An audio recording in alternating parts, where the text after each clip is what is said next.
Hi, I'm Jeff Miller.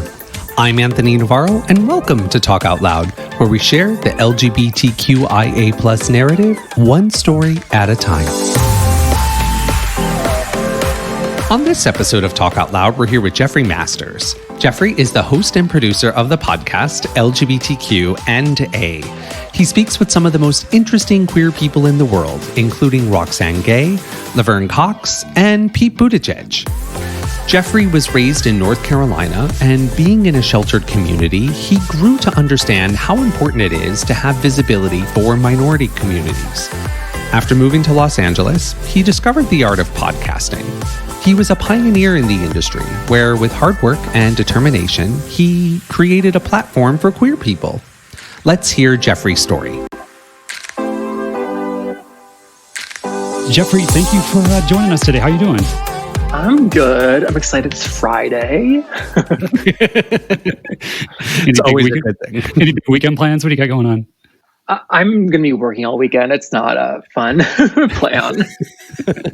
What really is a weekend here, right? So what does work look like for you like right now? Has it changed with COVID? Is it, have you pivoted as far as the way you would normally be working? Yeah. I mean, I started my podcast like 5 years ago, interviewing, what I think are the most interesting queer people alive. And the biggest difference between my show and other shows was I did every single interview in person. And so for 3 years, that was like my one sticking point. I was like just a massive stickler at. And when COVID happened, obviously, I don't need to tell you that we're not doing things in person anymore, but that kind of let me reframe what I wanted to do and to go after bigger people and more of the like older crowd, actually. Like our community elders, they're not focused in LA where I used to live or New York where I currently live. And so, like, for example, yesterday I got to talk to Miss Major Griffin Gracie, who I think is like the oldest and most celebrated trans elder in our community. And she's in Arkansas. So it's been a big shift and change that I think we're like taking advantage of really amazingly. Yeah. It's interesting how in some ways that this has given us permission to do things before that we necessarily didn't have access to. I kind of want to go back in time a little bit. You grew up in North Carolina, right? That is true, yes. Was it a small town, mid-sized town? Greensboro, North Carolina is the third biggest city in North Carolina. I think of it as like the perfect suburb. I think there's like 250,000 people or so. So it's not a small town. It's not a big city. I don't know what a big city is considered, but it kind of felt like it had everything and didn't have too much of one thing, like too much farmland or too much like city skyscrapers, if that makes sense. Yeah, it totally makes total sense. What was culture like there for you? Any like sort of spiritual rituals in your family, anything like that at all? The culture, just me and like being gay and like whatever I want. No, I think the culture is interesting because North Carolina is technically the Bible Belt, but my family is Jewish. My mom is Jewish. My dad's Catholic. So I feel like I was given the great opportunity to like sample both religions and make a choice at like what fit me the best. And I mean, I'm also like editorializing, looking back, right? We celebrated Easter, Christmas, Passover, Rosh Hashanah, but I just always gravitated towards the Judaism. So it wasn't like hey, young boy, like choose a religion. It was like, oh, I love Judaism and I love Jewish people and I love our tradition. So that like really stood out being in North Carolina as like, one of two Jewish families growing up for sure. It sounds like you almost kind of have like a little bit of an a la carte experience of things that kind of resonated with yourself that were presented. You got to choose and you kind of went with what felt right with your own soul, or would you say that or no? I think I would say that. I always hate talking to people and myself doing this when like you connect dots that don't exist throughout like childhood. So I think like a part of me would love to say like I grew up and there wasn't a correct religion, and I'd love to like relate that to queerness. And there's not like a correct way to like love somebody. I don't know that that is actually accurate, even though one day I might write that in a book. But I think that it definitely like influenced me. The fact that it like made me like comfortable with queerness, like absolutely not, because this was still the South and it was like the 90s. So today, do you identify with either being Catholic or Jewish? Yeah, I'm Jewish for sure.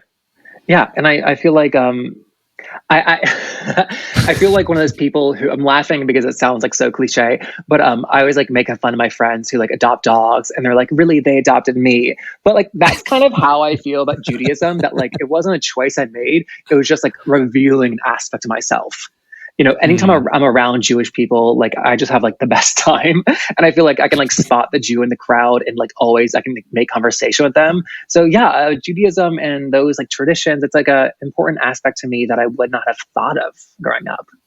Growing up, did you have when did it like, was there a light bulb that went on for yourself where you heard about gay people and you're like, oh, what they're talking about, that's me? Was there any sort of like self-realization at all? No. In the exact way that I gravitated towards Judaism, I also saw queer people out in the world, and I like went the opposite direction. At the time, I think all the time about Adam Lambert being on American Idol, how looking back, he was so obviously queer, but back then it was kind of like a wink and a nod, and it was whispered, and there was no confirmation. Now it's like, well, duh, he had great hair, he's gay. But like, I think growing up too, like there was whispers, but there was no confirmation anywhere. And so in high school, there was, now looking back, obviously, like 4 or 5 queer people. But back then, that wasn't a cool thing to be. Like, and if you were to like befriend another gay person, that would kind of like out you in a way, right? Yeah. So you'd like just kind of steer clear of that. And so I was on swim team for 4 years, and our swim team coach was this butcher woman who was roommates with the French teacher. And we always wondered, like, were they dating? And it's like, of course they were. And I even know now, like, they got married. But back then it was like, I wonder if they're queer. And like, this is somebody I saw every single day after school for swim practice. And we never brought it up. There was never like, and that's what I missed actually in my life. I wish I had like a mentor figure that hadn't outed me or said, are you gay? Because I would have said, no, get the F away from me. But I wish somebody had been like, hey, you're special, or hey, you're different, or there's many different ways to do something, even broadly. I never had anyone do that, and I feel like I missed that actually. Yeah, it's interesting when you said that. It's because you think about like, this is a bad comparison, but like I've had some friends that have become doctors, and they do rotations their first year, and you find out like you get to try a little bit of this, a little bit of that, and you find out like, oh, like my personality type is good for anesthesiologist or pediatrician. And I look back upon that because I had the same thing. Like I was a lifeguard, and the guy that was the head of the swim team, he actually became non-binary or transitioned, or they transitioned. And I remember when they changed their name to Ashton from Chad. And I was like, I was so curious, but yet I had to keep the wall up because I was like, they can't like know that I may have there might be a connection here. Like I didn't get to naturally gravitate towards my people, kind of like what you're talking about. And then, help each other get develop into who we were becoming, which I think that a lot more people today are able to do that at a younger age. But I also know like from recently driving from Chicago out to LA a couple like last month and stopping in smaller towns and just realizing that it is still that way in some places today still, if that makes any sense at all. Yeah. I mean, when I moved from LA to New York City last year, I drove to North Carolina and I sold my car there. But driving LA, North Carolina across the country, I was stopped in some small town for a gas station, and I had like gray nail polish on my nails, and I was wearing my AIDS life cycle sweatshirt, and across the back it just says AIDS. And we don't think anything about that, but then I was like, oh my God, I actually feel like unsafe wearing my AIDS life cycle sweatshirt and with my nail polish. And it shocked me just because, we live in major metropolitan cities, and I don't ever think or like clock myself or overthink that. So it's like such an interesting, juxtaposition just to travel around in our country and see how like greatly different it means to be like gay, and how that like changes even in yourself, and how like solidly comfortable we might be. Yeah. I think, part of that goes into representation, right? So representation in small towns, it's, smaller population, I guess the less chance of there being a larger, LGBTQ population in that town. I'm curious, your thoughts on this, because you talk to a lot of people who are in the community, and where do you think, like today, like obviously we look back at like your childhood, we could see where the lack of representation was, but today, where do you think we're lacking in representation or visibility for the community? I think that we're lacking variety. I think like Hollywood's gone in waves where like we only had the Jack from Will and Grace, like this hyper femme best friend who's like totally desexualized. We then saw like, 10 Jacks across TV. And then we went the exact opposite direction where they were gay, but they kind of were like straight presenting. And we were like, that is such a great like step up for representation. And so I think we're now entering a place in terms of like gay men where we're seeing a great variety across TV. And I would love to see that more in terms of the other letters of the community as well. Bi people are the greatest percentage of LGBTQ people, but it tends to be like one of the smallest when we see on screen represented. And so I would love to see just more of the community. I think there was one ace character across all of TV. There was only 3 last year, only 3 HIV positive characters on TV, and they were all in the same TV show. They were all on Pose. And so that kind of is a larger issue now too, where we're all watching shows at a smaller audience. So even if there is groundbreaking TV, what I wonder all the time is like, is it going to break through? Are we ever going to have another Ellen moment where Ellen comes out and everybody knows and has that cultural reference, as opposed to I'm obsessed with Veneno on HBO Max, the greatest trans representation I've ever seen on TV. And also it's like so exciting because it is a TV show based on the life of a real trans person. That just like historically has never happened. But I bring that up because like how many people watch HBO Max and have ever like heard of that show? I think it's like just the big cities. And it goes back to your point, is like, it's great that we have these shows that are available more for people who want to tune into that. But it's like, you still need like those queer characters in those primetime moments where the people in those smaller towns that we've all, sort of, visited or whatnot, like Jeff was talking about when we drove, cross country again. It's like stopping in those small towns. It's eye opening. It's like, oh my gosh, we are going back in time. And it's not necessarily those people that are living in those towns. It's not their fault. It's just that there isn't the cultural exposure that they're getting, and the only exposure that they're going to have is through the, media or TV.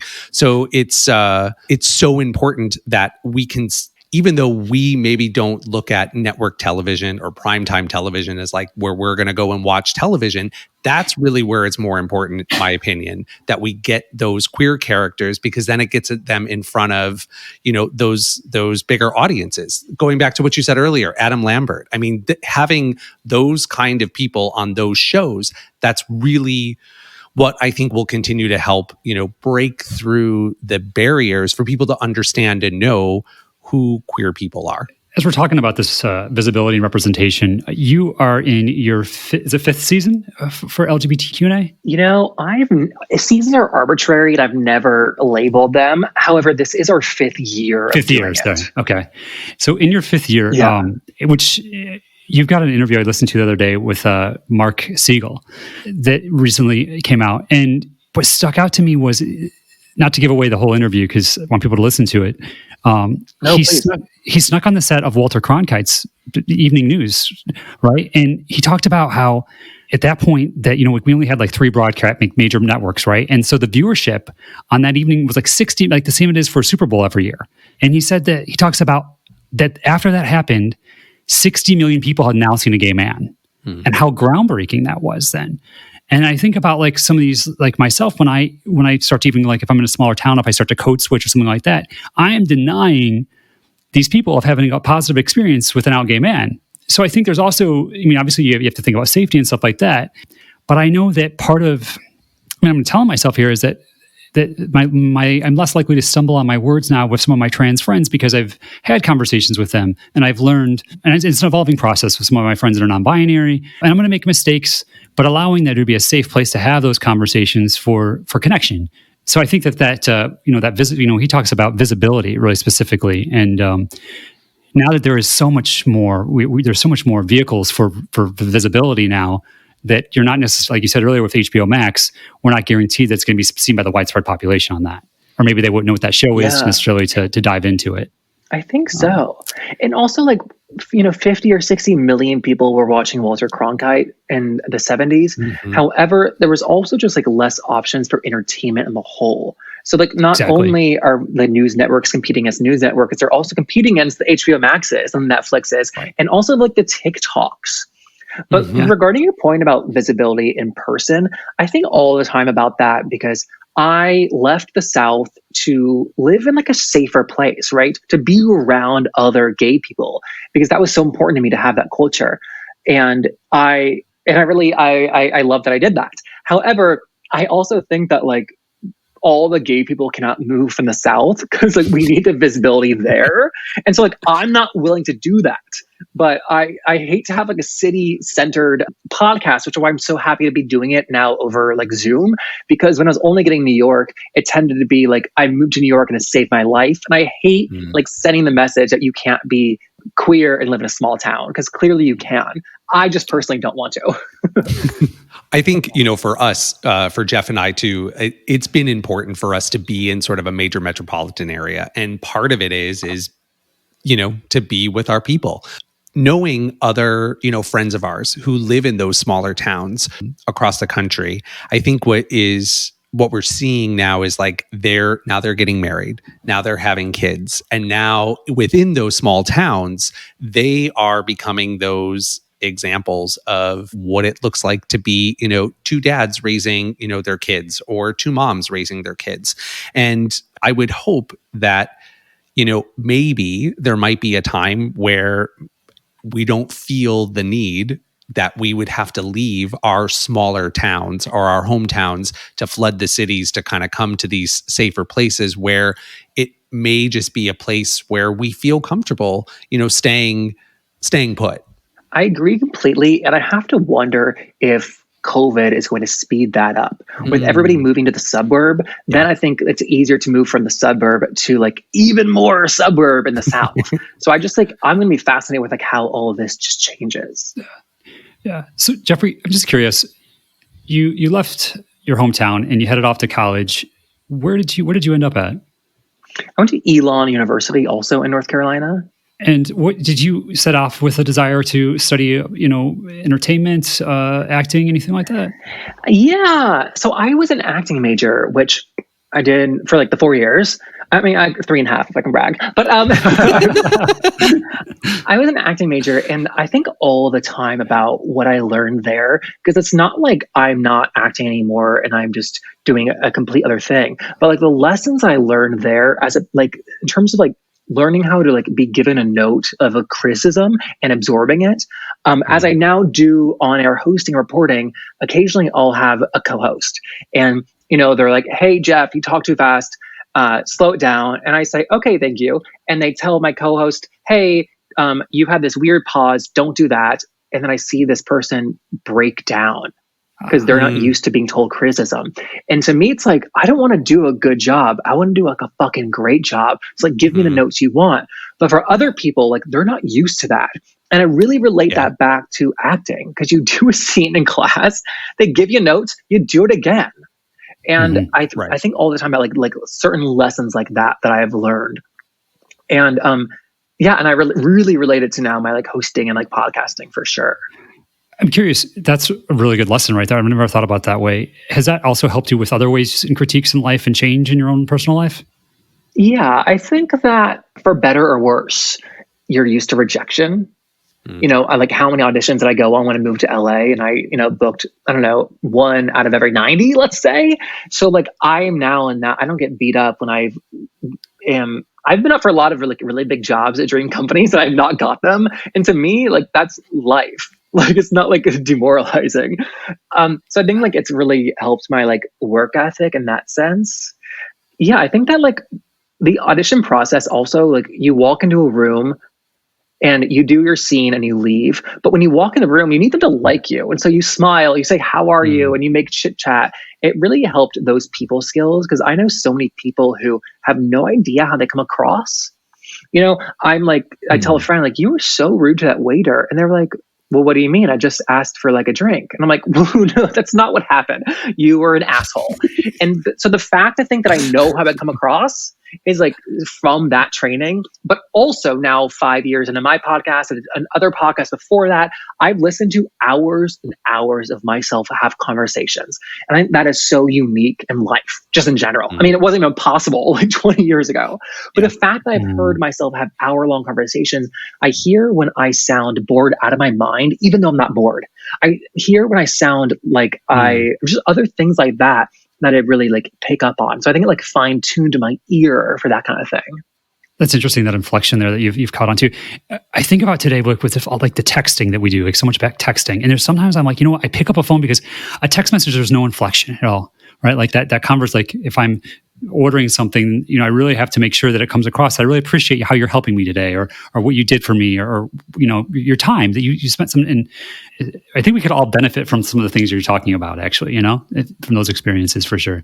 Well, I think that like what you said about texting, like you're re-traumatizing me a bit, so it's okay. But like I've dated so many guys where they're sending me like the weirdest texts, and I just call them and we work it out and it's fine. And then later I'm like, hey, like what was going on? I love like a conversation, just a pride of things. And I think that I'm actually like I've trained myself to be okay with uncomfortable conversations in the way that people aren't. So I'm like, why did you, when I said want to meet up tonight and you sent me back yes, and I said, okay, are you free like after 6? I could probably do like around then. And you just said yes. And then I was like, well, where, things like that, like one word answers. And then they're like, well, I was saying yes. And it's like, yeah, but that's not how that comes across. You know, we've gone out 1 or 2 times, like things like that.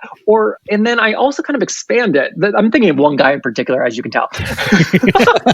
I expand it and I say, I'm also curious, like, is this how you text all of your friends, or is it just like men who like want to get in your pants? Wait, what? And like this one guy was like, no, all my friends think it's a problem. And I'm like, well, if a guy that you're interested in and every single person in your life is identifying this as like a possible frustration, like, would you not want to maybe think about possibly changing it? But like people just have no desire to change. Yeah, there's definitely an opportunity to take that to heart. And I think that it's like, okay, well then if this person, it's almost like I would think a bit of a red flag to be like, okay, well, if this is somebody who I'm maybe looking to go out with more than once or twice, then how would there be a partnership here that would really be a collaboration, if any means, you know? Okay, well, you're a married man. For me, I'm single and I have like 6 months left at this body fat percentage. And so like red flags need to be like the car size flag for me to say no. I just think about like before I would be like in a bar and I would just be like spin the tail on the donkey, like whatever, like, you know, like I would just, whoever would just acknowledge me. I was like, okay, yeah, like let's like, you know, I'd start thinking about a white picket fence and all that stuff. And yeah. So Anthony just acknowledged you and that was enough? Is that what we're saying? Sort of. That's kind of what happened. But going back to the, you know, texting and everything, I just think about communication in general, you know, today. And I remember, you know, when I first started my career in the event planning world, I was working at a hotel and we didn't even have email. So when people were calling to book parties and events, they were literally calling us and I was faxing menus to people. I mean, because that's just how we were. And, you know, watching sort of the evolution of communication and now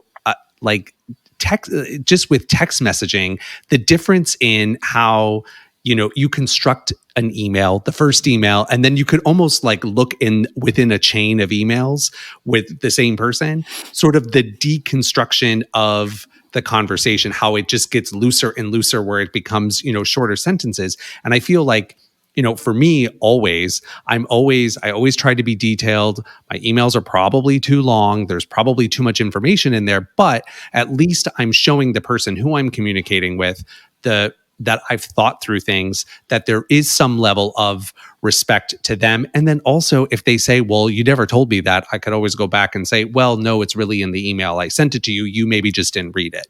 So I'm wondering, you know, with COVID and sort of how things have shifted, I'm just wondering if that's going to make our communication process worse or if it's maybe going to improve it a little bit more. And the only reason why I say that is I've noticed more people want to do, whether they're Zoom calls or FaceTime calls when you have meetings instead of conference calls, because I've been working remote for many, many years. We have an office, but a lot of times I work from home and all that stuff. And it's always just, if we have to get on the phone with someone, we get on the phone.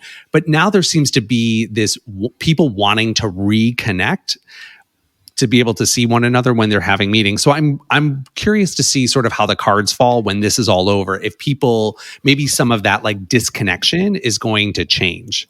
I agree. I mean, everyone makes jokes about like this meeting could have been an email, and now it's like this Zoom call could have been a phone call, could have been like a single Slack notification. Yeah, I agree.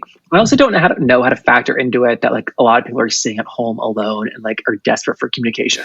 Yeah, that's a good point. Yeah.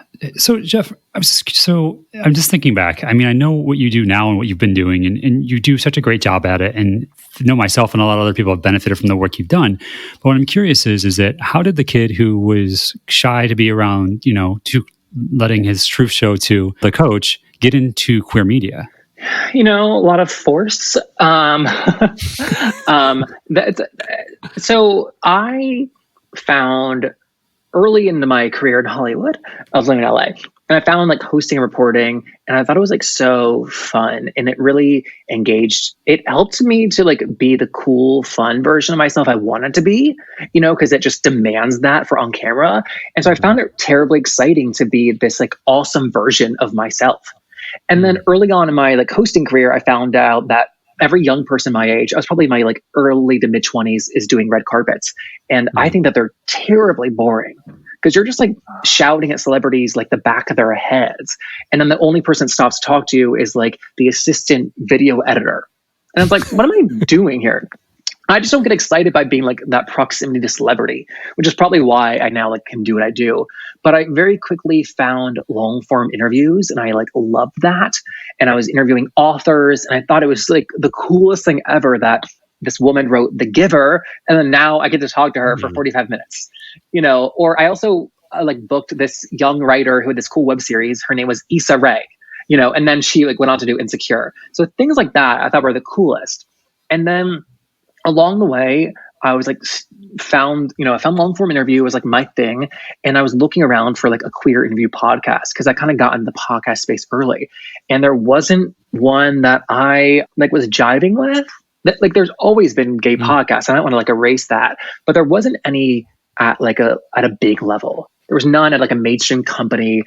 And I just was like, you know what? If I don't do this, someone else is going to. So like, might as well be me. Let me jump in. And at this point, I launched a podcast, and I was telling people like what a podcast was. I was telling them how to download it. Like industry standards were to have on your website what a podcast was and how to download and listen to it. There's a lot of steps. You guys know this. Wow. And so I'm like a podcast daddy, is what I'm saying. But really early on, I is that on a t-shirt somewhere?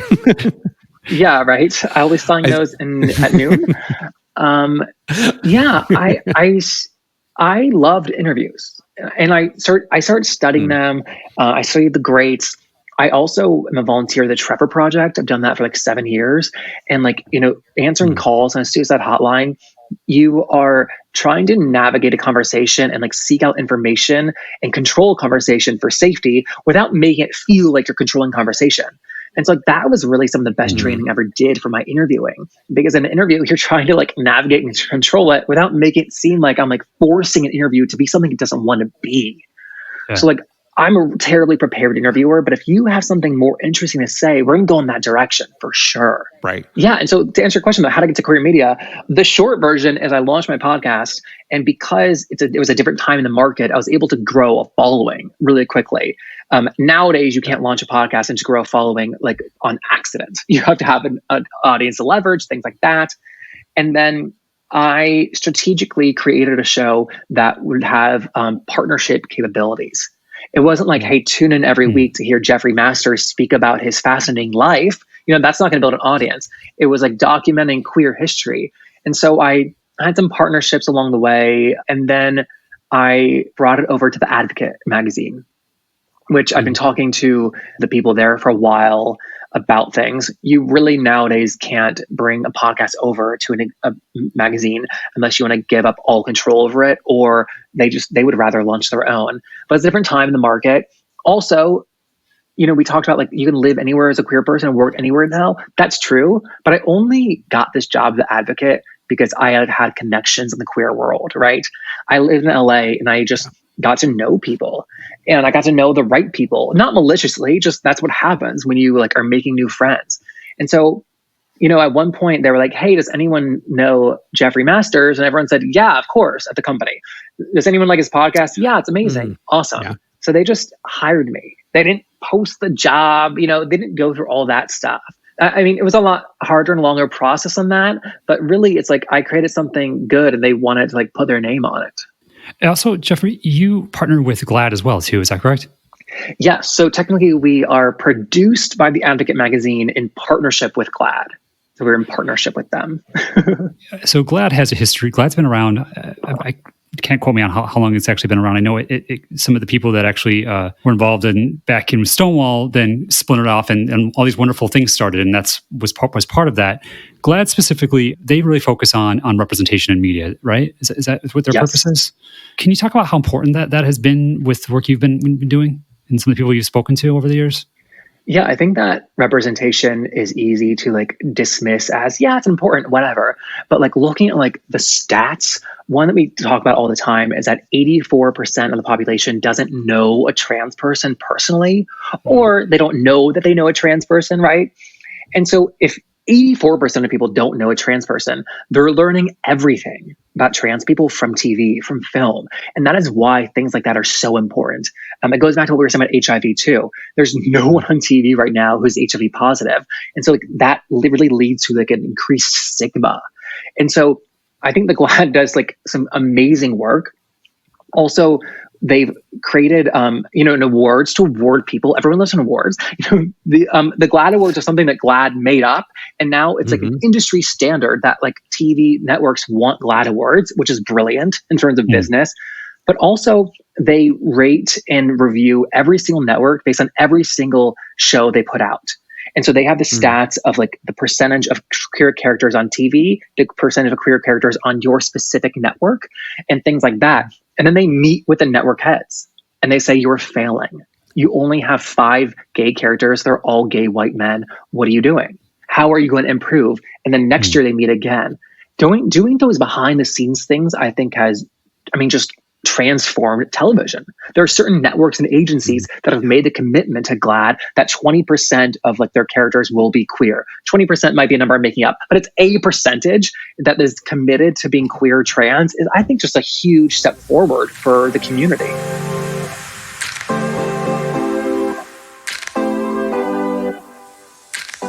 Just switching gears, I really am interested to sort of learn a little bit more on, going back to like the groundwork that you had to lay in order for the show to become so successful. There was a quote by The Advocate that said, the overused term overnight success is supremely apt in the case of Jeffrey Masters. So I know, for myself, building a business over, almost 15 years and being able to do that. And obviously with the show that we have now, overnight success seems like sort of a pipe dream, right? So was it overnight success for you? Or can you talk a little bit about the process of you building the show and what that was like? Absolutely. I would want more than anything to be an overnight success. That's not my story. But yeah, when I was crafting the show, I knew that many of the other queer interview shows were like, hey, we interview LGBTQ people, and then they have a trans person every 6 months, things like that.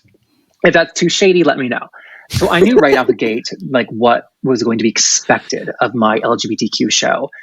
And so I had this great name that I was Googling, lgbtq&a with an ampersand, and I could not believe that no one else had thought of it. That shows you like how underserved queer media is.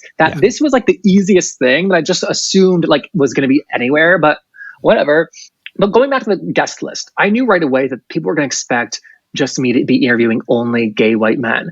And so I specifically stocked the early guests with different identities and different professions.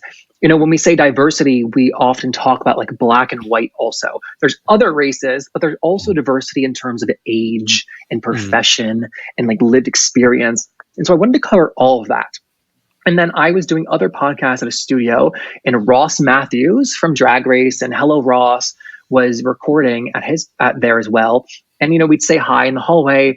And then I started going in about like 4 hours early to sit in the lobby and like do work on my computer so that I could have that FaceTime with him to say, hey, how are you? How's Palm Springs? Your weekend? Oh my God, toucans. We love karaoke, things like that. And then 2 months later, I was like, hey, Ross, making it easy for him. Hey, Ross, do you mind staying after one day recording your podcast for just like 30 minutes and be on my show? It's a new show. It really would benefit from your celebrity. Just laying it out there. And because I made it easy for him, he doesn't need to like drive somewhere else. He said, yeah, why don't we do it next week? And so doing things like that really let the audience know right out the gate that I'm going to be having celebrity talent, that I'm able to book those people. And also I didn't know this, I'm a fantastic talent booker. So out of 200 people on my podcast I've interviewed, I've booked 197 of them. Before that, I was booking all these authors. So I learned really how to write a nice, tight email. And then once you get your first celebrity, it's like, hey, Ross Matthews is on the show. Also, this amazing author's on the show. Like, we'd love to have you. BuzzFeed wrote an article about like 9 or 12 months into my podcast. And it was the like top 27 podcasts to listen to.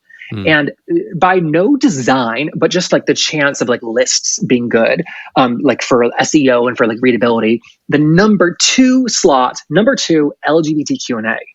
And so I was able to say like, hey, BuzzFeed ranked us as the number 2 podcast to listen to for 2017, not 2007. So things like that along the way, let people know like this is what's going on. Yeah. Also, I go back to like how I studied being an interviewer. I wanted these to be something that were evergreen. I didn't want it to be like, how was your week? What TV show are you watching right now? Because then anyone can ask those questions, but also like, that's not going to hold up. And I've always been proud of my interviews. That being said, I listen to the early ones now and like, I'm never going to re-release them because I've improved since then. And I'm like, I do a lot of nervous laughter, but things like that. I think I hit people ahead of time with good interviews, but also like I can't underestimate the fact that I just like filled a hole in the market. Yeah. If we want to make like a sick joke about filling the hole, you can, but you guys are sickos. No, there was a hole and I filled it. And so that is also why I was able to get seen really early. But then with that filling all in the metaphor there, I was like, okay, now I have eyes on me. I want it to be a good product as well. Right. Yeah. And I think, as you guys know, like interviews can be hit or miss, and that has nothing to do with what you guys do ahead of time. It's always another human body ahead, like working there. And so sometimes, like I do a interview that I think is like purely mediocre, and it ruins my entire week. And other times I do a great interview, and it makes my day for like 3 hours. And so it's it always is like outweighs itself. Yeah, I did a lot of early tricks like that, asking friends who are friends with celebrity to come on the podcast. And I think like celebrity is important because like I at the time could not command a following, but they could.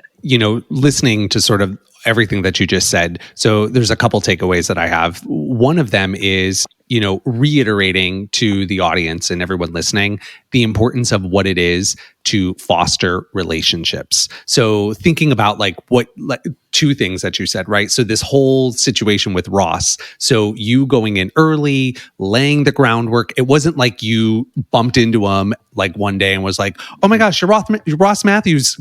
Want to be on my podcast? It was like you laid that groundwork to really foster that relationship, to make him feel comfortable, to be able to come onto the show. And also, all of the other stuff that you did to just make it easy for him. I think, going back to like, texting and, sort of short form communication now, there tends to be this lack of people wanting to really have sort of those more like interpersonal relationships. A friend of mine who is in banking, total different, profession and field. We were talking sort of during this COVID time where she every week is traveling to see her clients. She does corporate banking. So she is, in meetings with them, having dinners with them and all this stuff. And she said, at some point in COVID, things loosened up where she was able to make that trip and go and actually be with one of her clients after, being remote for like 6 months. And she just said, there's something about when I'm at a dinner and I'm just getting up from the table and putting my coat on or, walking away where I could have that quick side conversation with that person. I can't build that strong of a relationship with someone in this virtual space. So I think that that's interesting. And then the other thing with relationships is going back to you with this whole process with the advocate, where it was like you had your friends who happened to be already in those rooms, and it wasn't like you asked anybody to say, "Hey, I want this job." It's just like having those relationships and people being able to vouch for you is key. And I think about that for people who are maybe own their own businesses. Like, let's say someone who owns like a shop. It's like being involved in the work, doing your work, and doing it really well, making your customers happy and having them sort of go out in the world and be your own advocate to be able to, say, oh, you need to go see Susie and shop at, this shop. Yeah. I mean, it freaks me out for like young people now who are starting their careers who are not making connections with their coworkers, like while getting coffee. Right. My first job was in media at Pop Sugar, the website. And like, I think of it as like my like master's degree in like digital media. I learned just, how to form a YouTube channel and grow it. I also learned that I didn't want to be a YouTuber. So I didn't need to like waste time doing that. But I made so many great connections there that I still text people today asking for help. Like, hey, you now work at Google. Can you connect me with that? But like the part of the advocate story that I don't talk about a lot is that at the time it was Zach Stafford, who's a good friend of mine now. And we knew each other socially. And I'd email him or we'd have a meeting in person, have a great meeting. And then I'd see him out of the bar. We had so many mutual friends that anytime I followed up with him on email and he didn't respond, I would then see him like the next weekend at a bar or at someone's birthday party or this and that. And we'd chat about everything except for my podcast and him not emailing back. And then the next Monday, he'd email me back. Yeah. And then the weekend before I signed my contract, I hadn't heard from him in like 2 weeks, and I was in San Diego for my friend's bachelor party. And what do you know? He's there at Rich's, this gay bar in San Diego, Zach. So he spent like that night with us at the bar, to be clear, just at the bar Sunday night. And then the next morning, but to wrap up that story, in San Diego, I see Zach there. And then the next day, he was leaving before my friend I drove down with, and I drove back with him. And we had this 2 hours in a car to talk. And then like that sealed the deal. It's like these things you cannot plan. And I could not have been in Greensboro, North Carolina and like locked down this gig. No. And I think that that's sort of the serendipity of a lot of these kinds of things. It's like you almost have to just put yourself sort of in the trenches, right? Ingrain yourself in the work and really just focus on whatever the next right thing to do is that's right in front of you. I think back to, myself growing, an event planning company. It was like, there was no strategy. There was no business plan. There was no nothing. It was just kind of like, I don't know, we're just going to kind of figure this out. And as things evolved, it was like, okay, do I go left or do I go right? And I think, sometimes, people see this like beautiful, like end product that you have this like, for you, you have this, great show with, these great guests. And it's like, people just don't understand all of the time and energy and effort that went into building the framework or this, the foundation for this to be able to thrive on.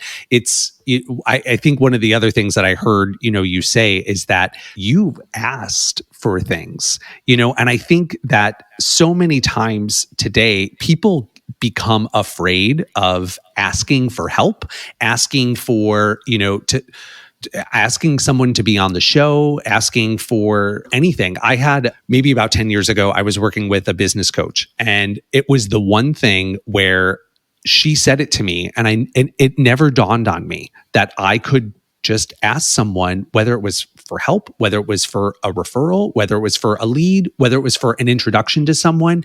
And I would say 99.9% of the time, people would say yes. It was a very small percentage of time where I maybe didn't hear back from someone or it was a no, but it was like, okay, just move on and find somebody else who will help you get connected or help you get where you need. And then it's always then, what am I going to do for those people? Again, going back to relationships. Yeah. And also, if you can't do anything for them now, just saying thank you. Yes. I have a large, let's say, Rolodex of publicists or connections from my podcast. And people reach out all the time asking for someone's email or their whatever. Yeah. And or even like jobs or to be on the podcast. And 50% of people say thank you, but I think that has a massive number that doesn't say thank you. Somebody emailed me like 3 weeks ago saying, I'll just say exactly what it is. I don't know. I'm beating around the bush. So I work with Pride Media. It's the Advocate and Out magazine, and the Out magazine does the Out 100 every year. Mm-hmm. And so I wrote like a big bunch of those. That's not true. I wrote a small bunch of those to help out because there's 100 to write. And one of the women, Shakina Nafak, this amazing actress, she sent me an email being like, "Hey, thanks so much for including me and like writing such a nice article." Period. One sentence, and I was like, oh my God, Shakina Nafak is the nicest woman I've ever met in my entire life. Yeah. It was a 1-sentence email saying thank you. It's like all I'm asking for when I help somebody or connect somebody for a job or put in a good word is, hey, thank you so much. It doesn't need to be more than that, but nobody says thank you, and then that ruins it for everybody else. Because it doesn't want to make you help anybody. Yeah. Well, right. I mean, it's manners, right? It's just common courtesy and manners. Oh, like that's, manners. Not to beat down the bush or whatever, but it's like, it goes back to our communication patterns. It's like these quick one-liners or these quick text messages. It's like, we just sometimes forget that a little thank you goes such a long way. A couple of weeks ago, I was on someone's podcast as a guest, and I got a handwritten thank you note for being on the show. And it was just like, this is something that doesn't happen very often anymore. I mean, I understand people don't do that, but the thought that goes into that, like, anytime that person will ask me for anything, I am going to bend over backwards and say, yes, I will rearrange my schedule to help you or be on your show again or whatever it is that you need. Absolutely. I also just want to go back to what you were saying about asking for things. I am like genetically programmed to like not ask for things, right? Be it help or a favor, anything. And yet the largest pattern that I see in people that have the careers I want or just like the like notoriety that I want is they ask for things. Yeah. And so that is actually the thing that I'm trying to internalize the most this year is ask people for favors, ask them to do massive things. And if they say no, like you say back to them, no worries, I really appreciate you. It's okay. Yeah, it is. And, I think the flip side of that always is then, if I ask people for whatever it is I'm looking for, I am always then very I want to reciprocate that process. There's like a saying, giver's gain. So the idea of me being able to help you will then help me somehow later on down the line. I remember a long time ago, there was a networking group that I was a part of. And the whole concept was we would meet once a week and everybody through their networking, over the week, everyone would, you were supposed to bring, a lead or like a potential client, for someone in the group. So there was someone who was in printing, someone who was maybe an attorney, someone who was whatever, different one professional group per person in the group.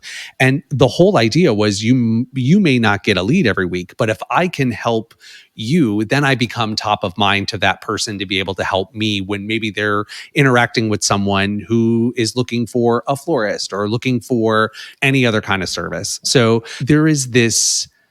there's almost like an art to it and like this beautiful thing that happens when you start doing that, where it just is, you become a source for people. And then people then tend not to say no when you go back and you ask them for help or for something that you're trying to get to. I also think like it's really important that people make sure what they're asking for is like realistic. Yes.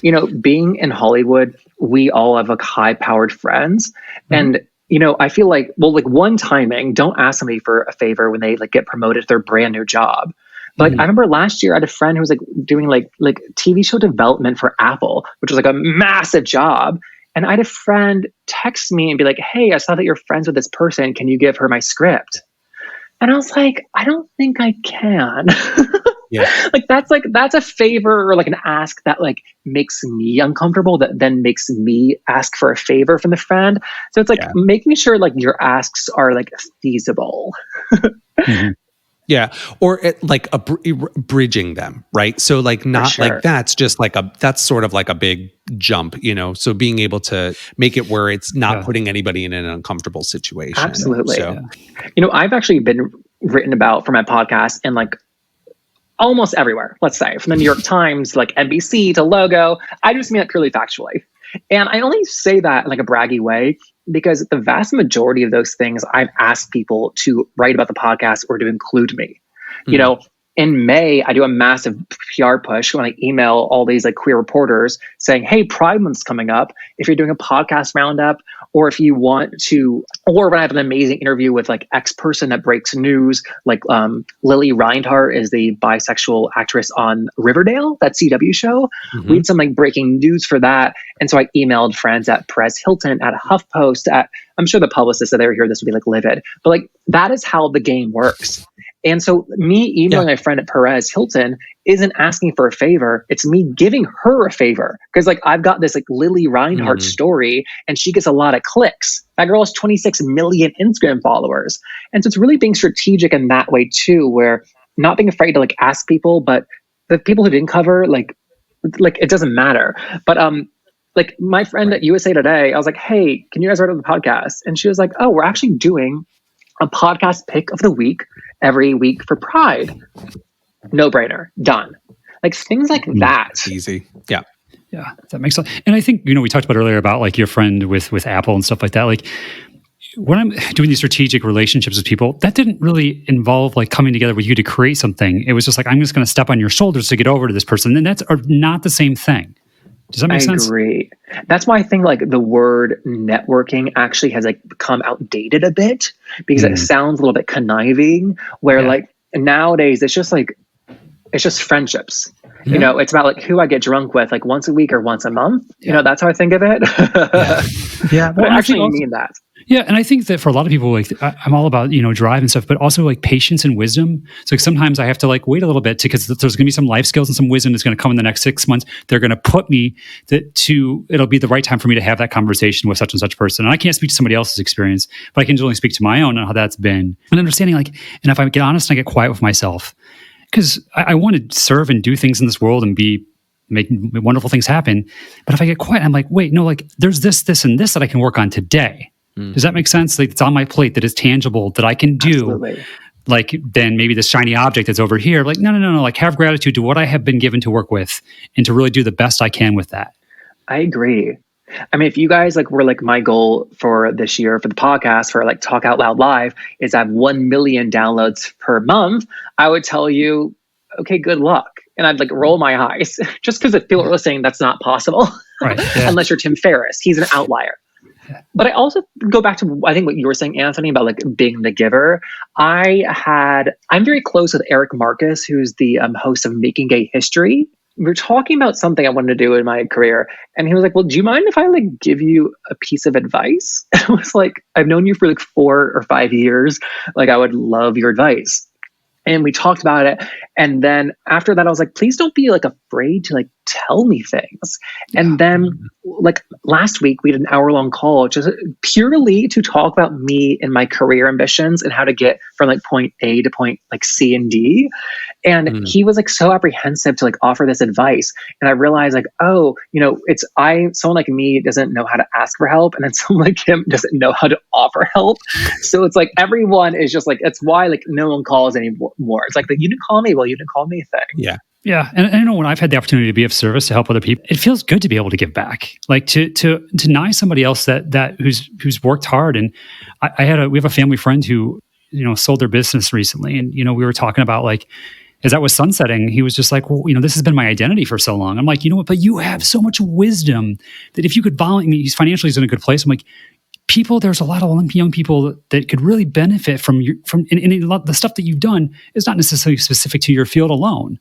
And, specifically, I know like in the gay population, we lost so many of our elders to AIDS. We have a whole generation of people that is missing. And so when I find that like that elder who I really gravitate to, and if they're open to it, like I really make a purpose to make sure I get to fully soak up what they're offering to give me, because that is a gift, if that makes any sense. Absolutely.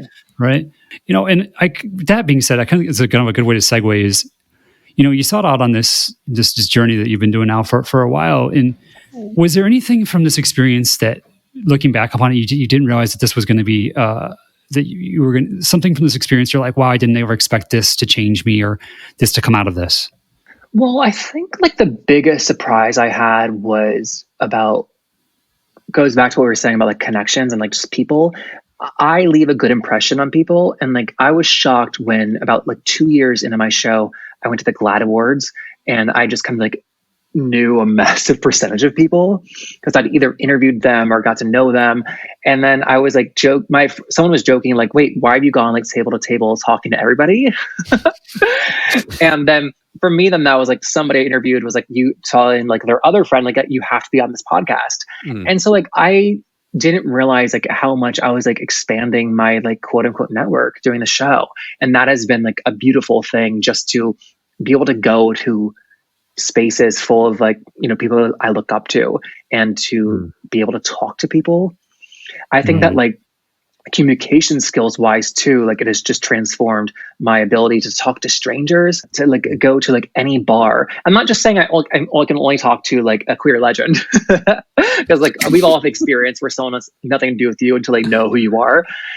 But like, I mean, I like talking to people. I think of like our like personality as like we're genetically programmed for certain things, but also our environment can like transform us in certain ways as well. And I think life is in my life, it's been about like revealing the parts of my personality that were always there, but that like maybe I'd like hidden over from like growing up queer in the South. And so it's been really nice to always know that like this like person I liked was inside of me, but then like I did the work, to be honest, to get to that point where like now other people know he exists too. I've never heard anyone quite put it that way. That's a real gift. And there's something about when we're able to be like really who we are. Because I was so afraid of people when I was younger. Like, it wasn't that long ago. I mean, not even when I was younger, but even like in my late 20s, like I had so much fear of people. And now I'm a bit of an introvert and extrovert, but I just, like some of my favorite things is to sit down and talk to people now. And whether it's at like going to the Abbey on a Sunday where I would have been like scared to death. Like if I didn't know, like I would have my circle of people around me. And now I'm just like, I don't know if it's because I've done some work on internalized homophobia or what it is, but now I'm just like, oh wow, like that person just kind of sparked my curiosity. I'm going to go talk to that person. And I remember like when Anthony and I first started dating again, he's like, what are you doing? Where are you going? I'm like, oh, I'm going to go talk to this person, Well, it kind of breaks my heart because like now instead of like looking for like someone like you to talk to, if they're alone in the bar, they're like on their phone until someone else comes over. Yeah. Like you're not making eye contact anymore. That's true. It's true. Everyone's on an app trying to find someone while they're in the bar, which that just perplexes me. Anyway, I'm curious to know, is there anyone who you haven't spoken to that is like on your radar that you really are excited to talk to? So I mentioned Miss Major, who I talked to this week. I've been wanting to talk to her for like 4 years. And so that was just like a huge point for me just personally. But to answer your question specifically, I'm really interested in the people who are queer that we don't include on like lists. The people that are never going to be like a pride parade. And I think of like the older people, like a Barry Manilow. He's finally out of the closet and he's not doing like queer media interviews. He's such a fucking icon, but like we kind of like worship like an Elton John and we like check it off. I would love to have like a Barry Manilow queer interview. I'm also fascinated by people like Elizabeth Gilbert. She writes Eat, Pray, Love.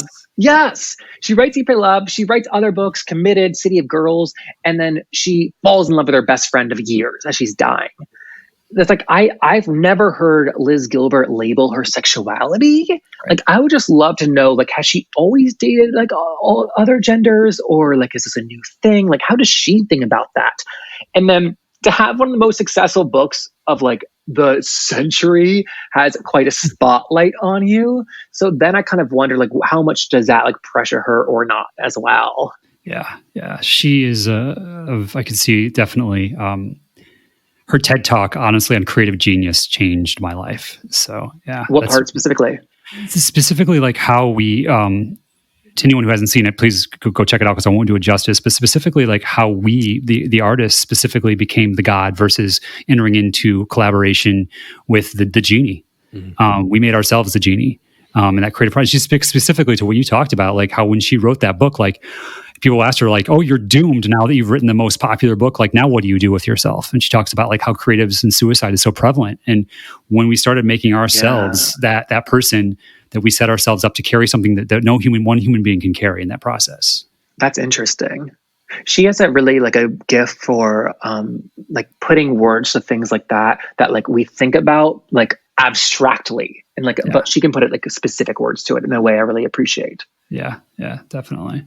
Well, so Jeffrey, with the year ahead, is there anything specifically people should be on the lookout for? Your new season, or you don't necessarily call them seasons, but you're back out with some wonderful new interviews. You're doing some people that have done some amazing things in history right now. Is that correct? Yeah, I was I tend to talk to people like in order to book them, like queer legends, like Edie Windsor from the Supreme Court case and Larry Kramer. I tend to talk to people and then a couple months later, like they die. And so I'm trying to break that cycle. If you want me to kill anybody, let me know. But I'm trying to get the people from history that before they die to be completely morbid. I like talking about death. So like Miss Major, Mark Siegel is 70. He's not going to die anytime soon, hopefully. Tracy Africa Norman, this like legendary model from our history. I'm really interested in people like that. And I've been doing this for 5 years and I was like, what will keep me doing it for another 5? And it's like only talking to people that I want to talk to be completely honest. And so I'm really focused on people that I'm just jazzed as hell to talk to. Well, that's exciting. And it shows in your work. I've really enjoyed what I've been able to listen to, what's come out with your new season. So we're really so grateful for you taking some time out of your busy schedule to hang out with us today. Yeah, of course. This is fun. One of the biggest takeaways that speaks to me from Jeffrey's story is that if you want something, then go for it. You just never know what's going to happen if you do. I encourage you to follow your curiosity and see where it leads you. To learn more about Jeffrey and get connected to LGBTQ&A, you can visit his profile page on our website at www.talkoutloudlive.com. Thanks for listening to this episode of Talk Out Loud. If you're enjoying the show, please subscribe, rate us, and share with a friend. You can also follow us on social media at Talk Out Loud Live. If you or someone you know has an inspirational story and a member of the LGBTQIA+ community, we'd love to hear from you. Reach out to us on our website at www.talkoutloudlive.com. On our website, you can also catch up on past episodes, learn more about our past guests, and browse their profiles. You can also get your official Talk Out Loud gear in our online store and browse our online bookstore curated with our guests' recommended books. Thanks again for listening, and remember, be true, be you, and to talk out loud.